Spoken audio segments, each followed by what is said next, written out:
Donc, bonjour, nous sommes aujourd'hui au World Series de Renault, donc sur le circuit Paul Ricard, donc au Castellet. Nous sommes avec Patrick Tambay. Donc Patrick, bonjour. On aurait aimé savoir un petit peu votre historique donc de pilote. Ça risque d'être assez long.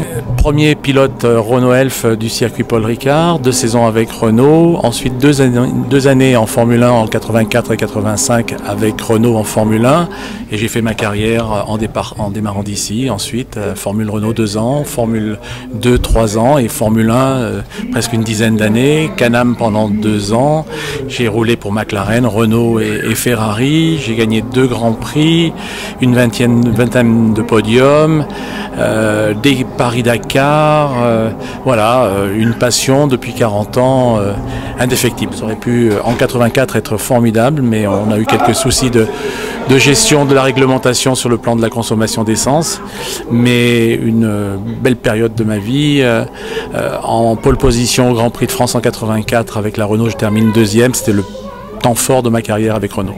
Et votre avis donc sur les courses qui se sont déroulées donc pendant ces 2 jours de World Series? Le public de la région du circuit Paul Ricard a été sevré, interdit de circuit pendant 10 ans.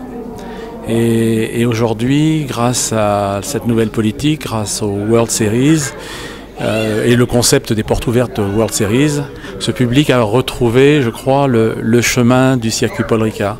Ça prend un peu de temps pour retrouver ses habitudes. Une génération a perdu ses repères et les a retrouvés ce week-end, je crois, au circuit. Il a découvert des installations extraordinaires.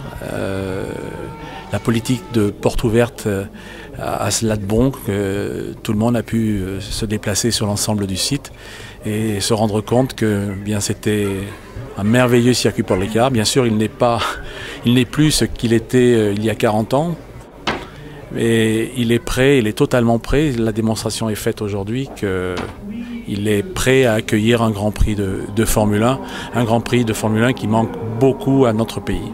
Donc et la passion donc, de la F1 a été transmise donc, à votre fils, Adrien? Pas seulement la passion de la F1, je crois que c'est la passion du sport automobile tout court, parce qu'il court en 3.5, il a eu l'occasion de faire le Grand Prix de Monaco, il a terminé 7e, il court en AutoGP et il est actuellement dans les 3 premiers du championnat.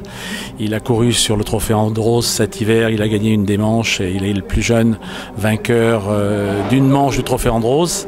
Il a couru en électrique, il a fait le rallye de Monte-Carlo l'hiver dernier, il a terminé 18e et 3e en euromotrice. Donc je vais lui fournir l'occasion, lui donner l'opportunité de découvrir le sport automobile dans sa plus belle expression, c'est-à-dire d'être ouvert et capable de s'adapter très rapidement à tout type de conditions de piste, tout type de machine, d'être le plus